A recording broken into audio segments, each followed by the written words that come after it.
Okay, as mentioned in this email, suppose the height h of a kangaroo's hop after it stretches its tendons a distance x1 is 2 meters. How high would the hop be after it stretches 10% more than before?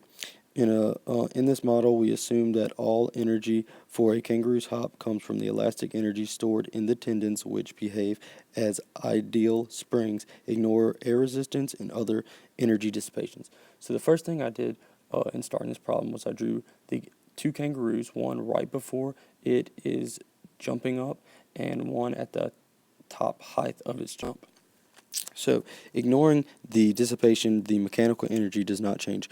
We have to include both gravitational and elastic potential energies in the mechanical energy. At first, we consider a kangaroo jumping straight up.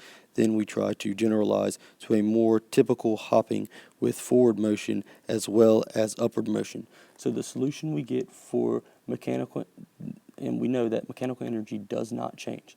So we get K sub I plus U sub I gravitational plus U sub I elastic equals Kf plus Uf gravitational plus U sub F elastic.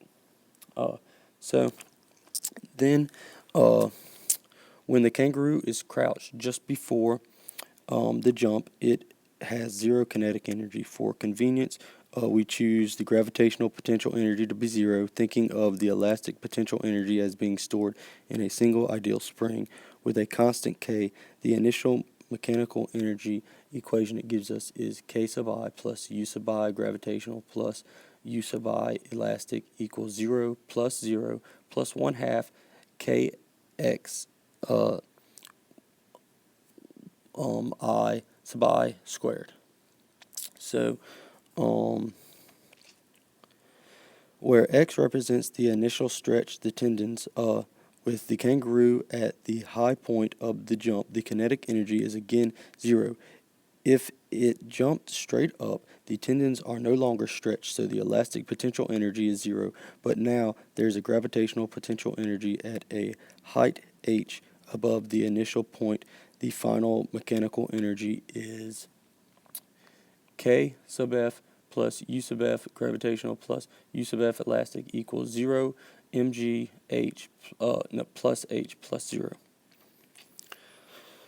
So where m is the kangaroo's mass, setting the mechanical energies equal, we get the equation 1 half k times kx I squared equals mgh, which equals h equals kxi squared divided by 2mg.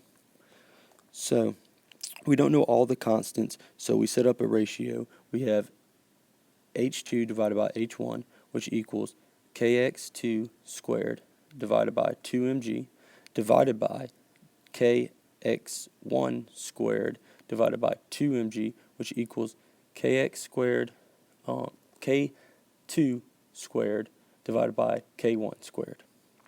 So for a 10% increase in the stretch of x2 equals 1.10x1. So our equation is h2 equals x2 divided by x1 squared times equals to h1, which times h1 equals to 1.102 h1, which equals to 1.21 times 2m, which equals to 2.4 meters. And so the kangaroo jumps 21% higher.